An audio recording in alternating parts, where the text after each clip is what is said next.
Welcome to Midday. Your news at noon starts now. The 19-year-old suspect in Wednesday's deadly high school shooting in Florida is facing charges of premeditated murder this afternoon. 17 people were killed and 14 others were injured in the rampage. We are learning more about the suspect and the victims. Now, it's definitely worth warning you, the first few stories of this newscast may contain graphic images. Kenneth Craig has the latest from Parkland, Florida. 19-year-old Nicholas Cruz entered the Broward County Jail Thursday morning. The suspect's been charged with 17 counts of premeditated murder. Authorities say Cruz began his rampage outside Marjorie Stoneman Douglas High School, then went inside and continued shooting. Some students captured the horrific scene on their cell phones while others ran for their lives. Kids were freaking out. President Trump addressed the nation this morning about the deadly shooting. No parent should ever have to fear for their sons and daughters when they kiss them goodbye in the morning. Authorities say Cruz had been expelled from the school last year. Social media posts show him posing with guns. On Thursday, FBI agents searched the home of the family where he was staying. A lawyer for the family says he was a friend of their son. Cruz moved in following the death of his adoptive mother in November. They were helping him. They had got him a job at a dollar store where he was working. He was going to school to try to get his GED, and they didn't see anything like this coming. The lawyer says they knew Cruz had a semi-automatic assault rifle when he moved in, but they had strict rules to keep it locked up. Among those killed, student Jamie Gutenberg and assistant coach and security guard Aaron Fies, who ran to help when the shooting started. I heard that he got in front of a couple people and shielded them, and he actually took the bullets for them. Classes have been canceled while the investigation continues. And that was Kenneth Craig reporting. A Mississippi man says he warned the FBI about Cruz last year after Cruz posted a comment on his YouTube video that said, quote, "I'm going to be a professional school shooter," end quote. The FBI says it conducted an investigation at that time, but could not determine who made that comment. Now, I want to go back to President Donald Trump's response to the shooting, to Wednesday's mass shooting. He says it turned a Florida school into a scene of, quote, terrible violence, hatred, and evil. Now, the president was silent on the issue of gun control. Earlier today, he suggested on Twitter the suspect was mentally disturbed. Trump says the entire nation, quote, with one heavy heart, is praying for the victims and their families. To every parent, teacher, and child who is hurting so badly,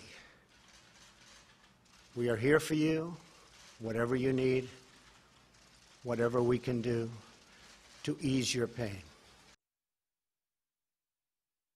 Meanwhile, Florida Governor Rick Scott says he'll sit down with state leaders and work on how they can make sure people with mental illness aren't able to get guns. Well, state flags in Florida are at half-staff this afternoon to honor those who died in that shooting. Manuel Bojorquez has new information on the victims and survivors from Parkland. I don't know how we're alive. Freshman Bruna Alaveda says she and her classmates witnessed their teacher get shot. For like 30 minutes, we were just like praying and crying, and then the police came and we just got out.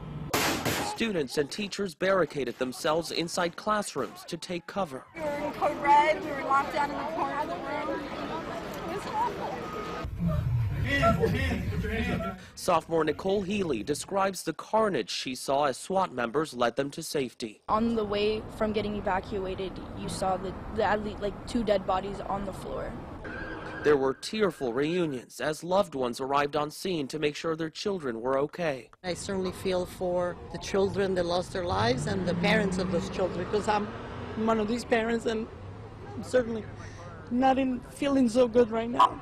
Broward County Sheriff Scott Israel. I'm absolutely sick to my stomach to see children who go to school armed with backpacks and pencils lose their lives. I ran as fast as I could, and I made sure all my friends were around me. I just made sure we were all safe. Senior Hector Navarro escaped the gunfire through a field with a group of more than 50 students. He believes one of his friends is among the victims. It hit very close to home. It's not easy.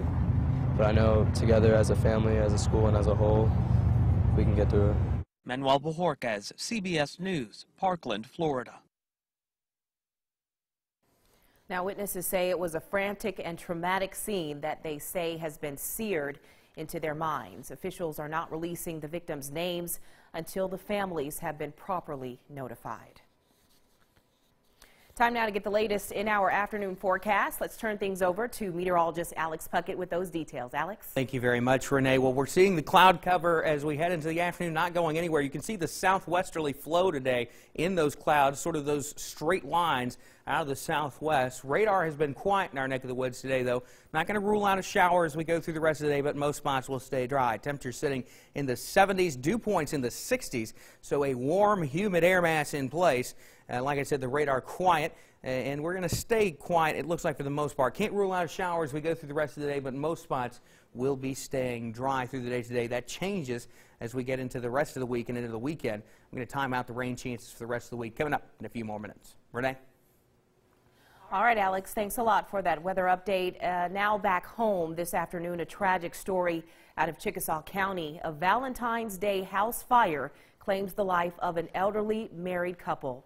Chickasaw County Coroner Michael Fowler says 92-year-old Macchio Jordan Sr. and his wife, 90-year-old Delia Jordan, were unable to make it out of their home after it went up in flames. Now, this happened around 4 yesterday evening.